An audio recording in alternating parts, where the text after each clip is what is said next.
On today's show, we have a great dream from Sherry. She hangs out with 3 kids, and this short dream tells us the story of her early life.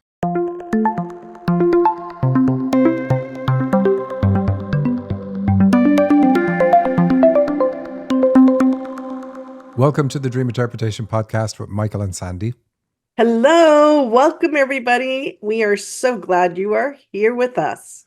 This is another half hour of us eavesdropping on the very personal communication between the spirit world and you while you're on your earth journey. That's why we focus on dreams. If you want to know what you're meant to be doing right now at this very moment in life, then look no further than your dreams. Through analyzing your dreams, I reveal the potential and the obstacles you need to overcome. I'm very specific, and what we tell you all the time is the bumps in life are not in the way, they are the way. To get your dream analyzed on our show, simply email radioshow@dream-analysis.com. That's all you have to do. Sandy, over to you. Thank you. I am so excited, Michael. Are we going to announce what we've got coming up, or are we still keeping it a secret? Well, we do have a 3-day weekend, much like our October one that we've run for a few years. We have created a second one that's very different. More woo, very Q&A, more relaxed a little bit, I think, than their October one. And we will be sending out invites to that shortly. And as soon as we have them, they'll also be under the description of this, wherever you find this show, YouTube, Spotify, whatever. It'll be there. And if you're on our list, which you can get on our list by downloading our free dictionary at dream-analysis.com, then you will be emailed as soon as it comes out. And there's always bonuses that go with the first few people that sign up.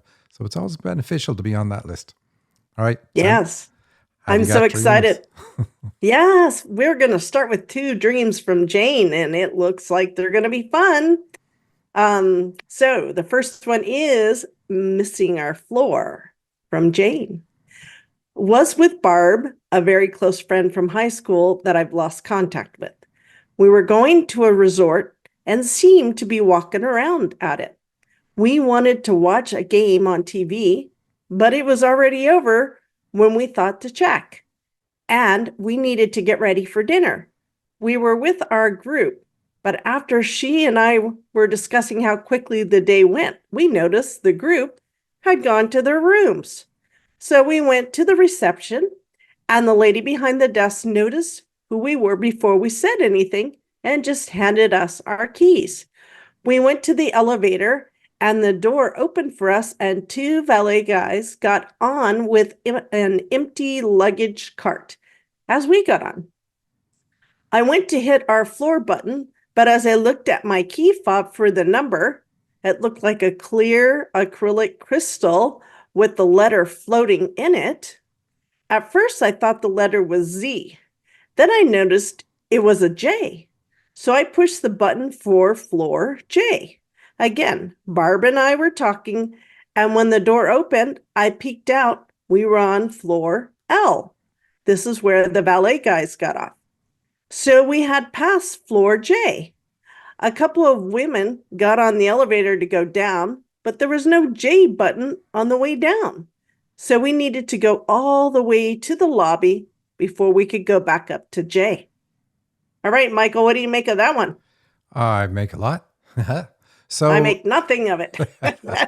So we saw this last week. It's a very common thing in dreams when we encounter female friends that we've lost contact with and are almost always from high school. Then it's about reconnecting with your own feminine side, or if you're a woman, reconnecting with yourself, you could say, in a lot of ways. So we see the TVs. They were going to go watch a game. So the dream is connecting clairvoyance, and this dreamer is clairvoyant, with career and pursuit of goals. And really, when I channeled on this, it was kind of interesting. They said the pursuit of goals was through jostling with others to push herself. And I found that a nice way of putting it. It's like when you compete with others, but in a friendly way. Like if you're just the only one doing something, how hard are you going to push yourself compared to if you and I are both doing something and it's kind of similar and we're checking in on each other? We do, as humans, we push each other along just by motivating each other, just because I'm succeeding, are you succeeding? And so that was kind of nice. But really, there's a few things that are obvious in the dream. The first is that everybody has moved on and found their place. That's one of the things. Like everybody had already gone to their rooms. So this dreamer at this stage in her life is saying, Everybody I know has already found their place, and I haven't found my place. So that's one of the things. The other is that she judges herself when it comes to channeling, because that's what the elevator was about. And there's two people who get on, two guides who get on because they have titles. And she overachieves. And we know she overachieves because she's meant to press floor J. Her name is Jane, so that makes sense. And she ends up on L. So she goes above J, ends up on L. L, if you count all the letters, and this is how you look at the alphabet in dreams, what number is that letter? L is 12, so it means she's judgmental of herself. The J is her name, so we ignore that. It's just, this is who I am. But she doesn't discover who she is. That's the whole point of the dream. Everybody else has moved on. And so she's going to go back down and start over. So this is one of her issues. Like, she hasn't found her level. But when she does work on things, she overachieves, she overshoots, which is the elevator going past J. But instead of just going back to J, which she could do by just going down 2 floors, she decides she has to start at the beginning. Now, I know in the dream, there's no J on the way down, but that's really indicative of her. So she has this thing where when she's doing something in life and it doesn't work the way she wants, she says, okay, let's reset everything and let's start over. And then I'm going to do it right this time. But that's part of the whole overachieving thing. Sandy, how was that? That was excellent. So let's ask some questions. What's a resort? So resorts remind you that everything is catered for. You know, when typically if we check into a resort or a cruise ship, which we will often see in dreams, everything is there. All the food, all the entertainment, all the housing, etc. So it's really about relaxing. Like, relax, you're covered, you have everything you need. Okay, and then they were late for the game. They missed it.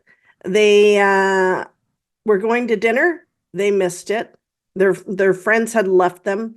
So what is that all about? The dreamer is thinking at this stage of life, at her age in life, that she has missed finding herself. And this is exactly it. When you talk to her, she'll say, yes, that's exactly how I feel. But she hasn't. You know, we're not all meant to activate and achieve our mission on day one. Many of us, it's later in life when we've accumulated wisdom, or we've worked on ourselves and gotten to a certain stage of development. Then it's time for us to really do our spiritual work. So we've seen that before with people, and you don't even have to be old, but people, it tends to be, if they're over 50, they tend to go, okay, I've left it too late. Absolutely not true. And then handed us our keys. So what are the keys about? It means she already has what she needs. So keys allow us to achieve things. I've got the key in my hand. You know, it's a good metaphor for I know how to do it. And so excellent. It's already handed to her. They already know. So the receptionist knows who they are, hands it. So it's like, not knowing who I am is the thing. I don't know who I am. I don't go to the right floor. I overshoot. But the receptionist, the other guide there, says, here's the key. You've already got it. And then what's the empty luggage cart about?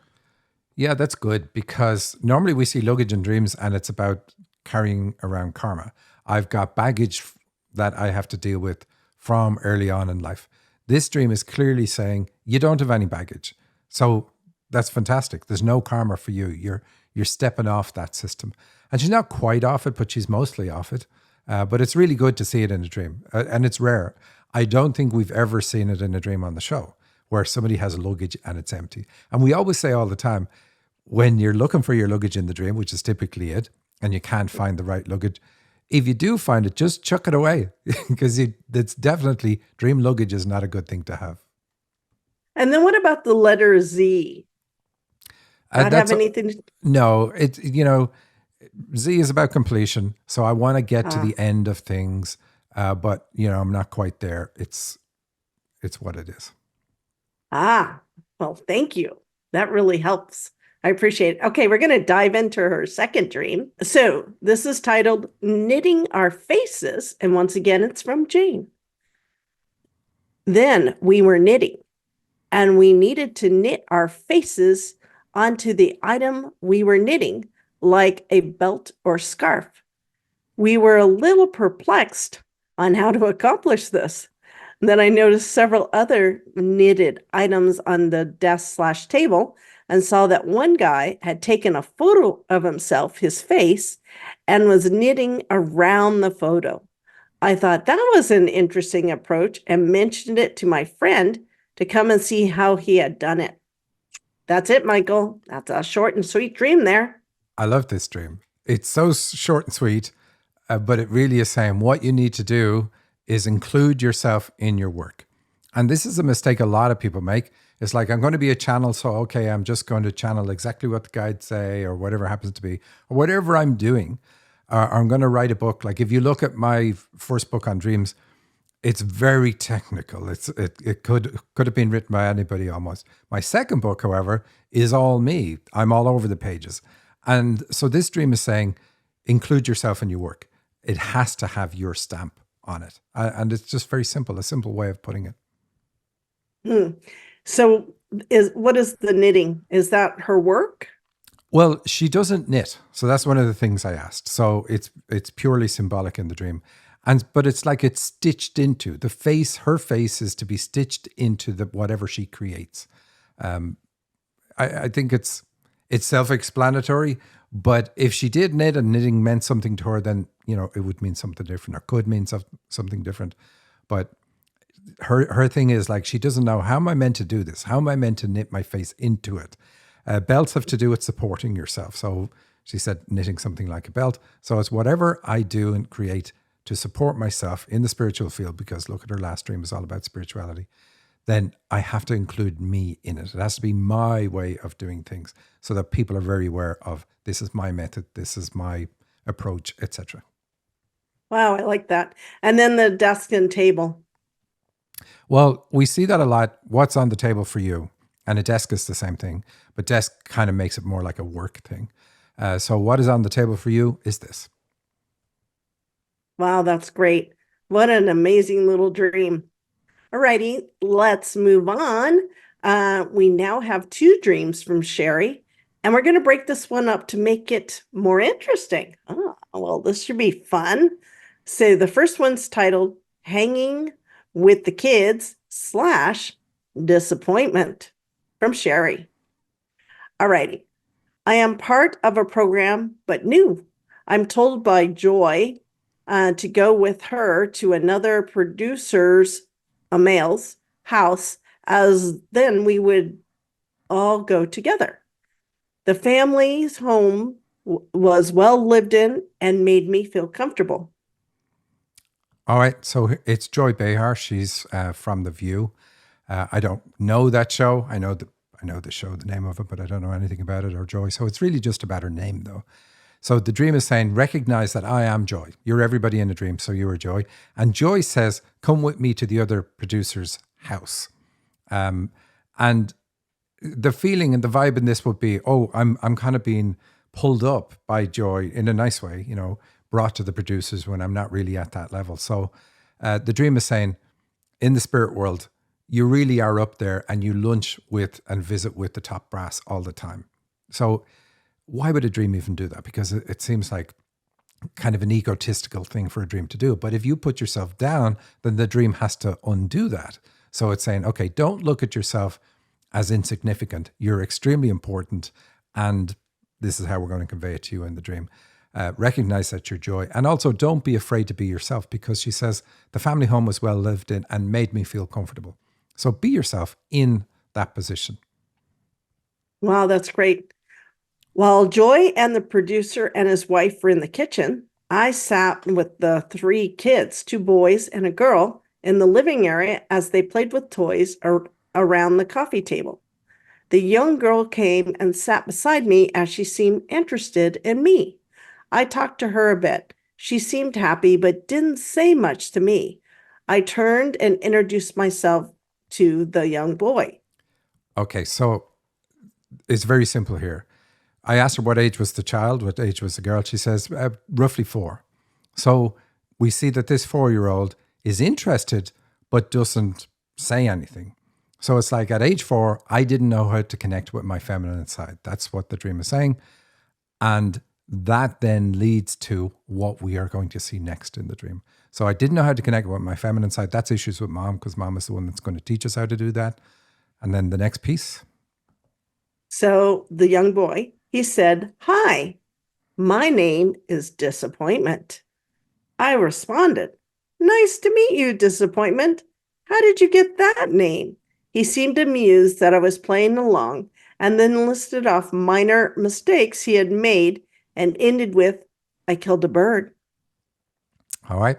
So by not being able to connect with my feminine side and being aware of that, the awkwardness of that, I met with disappointment. And I asked her, what age was this boy?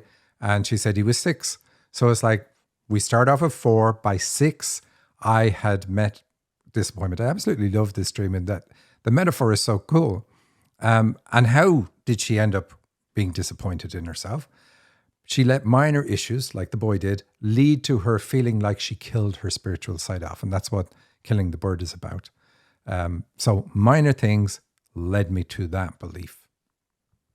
Wow, this is really good. I like how you've broken this up. Later, as I was in the car preparing to leave, I talked with the older boy. He told the story about the bird. It was a question of it was an accident that it died. I suggested that he and his sister be kind to the younger boy because he was already being really hard on himself by calling himself Disappointment. He agreed. So I asked, what age is this kid? She said 9. So it says, okay, by the age of 9, I was hard on myself, because that's what the other boy is saying. But I'm hard on myself because of how I was before. So started off with not being able to be in touch with my feminine side, didn't know how to do it. And then meeting disappointment with that, and small things leading to me feeling like I've killed off my spiritual side. And as children, we're very aware of our spiritual connection. And then by age 9, it's like, okay, it's all over. I'm going to be hard on myself from this point going forward. Wow, this is an incredible dream. Okay. Then was in a balcony at a stage play or a production. The end of it included a large rainbow or colorful banner, balloons, dancing into the audience down one side. It was a celebratory feeling. I was asking what all that was about. The person beside me started to whisper to tell me, but then I remembered the end was always a celebration of LGBTQIA identity. All right. So it's nothing to do with that. But the dream says, okay, so it's all a sequence of this is how things were for you. This is the sequence. And then later in life, she's up on the balcony. So I look at things from my head, but I am now starting to feel celebration and joy, because we start off with the joy at the start, of course, but we have the celebration happening at the end. And it doesn't matter what the celebration is about, because it's all about identity, which is cool. So it's really about her hitting the point where she's starting to feel the celebration and joy in her life. And she needs to stop suppressing this. And she felt good at the end of the dream. She said she was really enjoying the fact that they were doing this. So a nice end to what I think is really a cool dream in how simple and elegant it is. Well, when we stop it at those points and break it up, it's certainly simple and elegant. Yeah, I liked how you did that. I thought that was really good. So I'm ready to dive into her next stream, which is titled Furniture Delivery, New Place. Once again from Sherry. I answered the door to see that there was a delivery of furniture. Many people unloading and assembling. I said, I thought you guys were coming on Friday. The man said, oh, okay, with an attitude of, well, we're here now. I was trying to determine where to put all of it, as my husband wasn't home. I found we had a whole extra wing to the house, which was big enough for another family to live in. Stephanie and her family were living there. She was standing on the upper walkway and asked me something as I came through, looking to see if one of these rooms had space for it. This part of the house had a living room with a floor to ceiling windows, looking onto a lush green yard and trees. I realized this part of the house had the view, and we had the spacious living area. Woohoo! Okay, Michael. All right. So when you see extra wings in a house or extra rooms, it's fantastic. It's always about you've done work on yourself and things are improving and You're basically discovering more of you, who you are.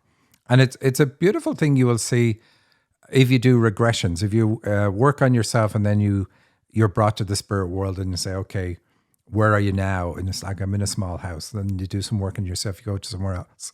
You go back there and it's like, oh, the house has changed into a small church. Next time it's changed and it's a bigger church and then a bigger church and now it's a cathedral. And so we see this in dreams where we are expanding, we are growing, we are learning about ourselves and discovering new aspects. Really, really nice. So that's where the dreamer's at. But furniture is not a good thing in a dream. Furniture is about carrying somebody else's influence. And I asked her who ordered the furniture in the dream, and she said, my husband. So it's basically saying, I am at a place now where I've expanded myself and I've created a new view, because she has found this place with a new view. And we see the windows. So the windows are important. They're about a strong intuition as well. But in this expansion, she's finding that she has to accommodate influences of her husband. So it's like, I've worked on myself, I've created this, and now he's encroaching into this new space I've created. So there's something going on in the relationship where she needs to put her foot down, not so much in the relationship, but to say, this is what I need to do. These are my priorities. I can't be impacted by you. You want to do something in your life, that's grand, but I want to do something in my life. And we have to meet in the middle somewhere. It's not like my new space that I've created is going to be used to store your influence, let's say. And when I asked about Stephanie, she said she's a cousin. She lived with her and her brother. And she said the way she put it was, Stephanie still holds a grudge against her brother. Don't know what the grudge is about, but has a grudge against him. And she used to, but she's overcome that. And so it's basically saying, look, you need to get to the place where you're no longer holding a grudge with your husband, because Stephanie shows the negative side of it. And it's all about the relationship and the husband and him encroaching on her space now. So the brother is just a metaphor to say, look, you know, the way you've gone past that, you no longer have that issue with your brother and you get on really well. Don't be like Stephanie. Be like you are with your brother. Get past this space and don't let your husband influence your beautiful new view of life. He can influence other things, but don't drag you down there. And I channeled on how is it going to show up in life, because it's okay. What does this really mean for me? And they said that it'll show up where she will stop and go, what happened to my intuition? I was following my intuition and I'm here, but I didn't expect to be here. I thought I would be somewhere else. I thought I would be somewhere further along. And it's true with all of these dreams. I haven't said it at the end, but when we talk to the dreamers, it's always like, here's the steps you need to make. Here's the steps you need to do. And so in this case, it's be aware. Let your husband do what it is he wants to do, and let yourself do what you want to do. And don't feel that his actions are going to swamp what you're doing. Wow, that's very interesting. So the man with the attitude of, well, we're here now, is what's going on with that? So the way she said it was like, he didn't care. It was like, well, we're here delivering it now, you know? So it's like, again, no space created for me. I wasn't expecting this. And then suddenly I'm having to deal with things that my husband wants to do. In her case, he wants to go back and work at a type of job that he's done for years, that he had recently said, you know, I'm going to quit that. It was not good for my health. It was stressful. The stress impacted you a lot. And so we're going to do something different. And then it's a few weeks later, it's like, oh, you know what? I'm going to do this job again in a different environment, different place, and so on. And it's bothering her, which it would. But the dream is saying, like, don't let that. You can still do what you want to do in your life. It's not about a breakup or anything like that. It's about don't let things get to you more than anything else. Wow, we all could learn that lesson, huh? What are you trying to say, Sandy? Nothing. Absolutely nothing. I'm all pointing fingers at me. Okay, let's move on. So our next stream is titled Looking for the Cookbook. Very interesting. And this is from Pam. Was at some place and a little girl went into a room up on a platform and someone handed out 2 decorative vases from the platform, glass decorative vases, so they didn't get broken. Then someone was talking about an old cookbook they had used and would like to make a recipe out of it, but it was missing. I said there was a room over there with tons of old books. It maybe held the exact book she was looking for, and that she should look there. All right. Again, That's a really short dream there, I like Michael. it though. I like the simplicity of it and the punch it carries. So again, I asked her what was the age of the little girl. She said between 6 to 8. So this is, I became fearful in nature at age 6 to 8. Now, how do we know it's fearful in nature? Because somebody is handing out the decorative vase from the room, she said, so that the little girl wouldn't break it. So it would be safe because the little girl is there.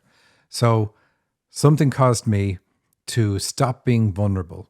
And when I asked her what happened at that age, and she said, my little brother was born at that age, and I'm pretty much the one who raised him because issues my mom had. So you could say, okay, can an 8-year-old raise a child? They can sacrifice everything about themselves in order to do everything they can do to help mom raise that child. So that's really what it's about. I gave up being a little girl. I gave up playing. I gave up my own vulnerability, my femininity, put it aside in order to be the person I needed to be for my mom in order to help her raise my youngest brother. And pretty sad really to see that. So that's what it's about, femininity and access to that wisdom.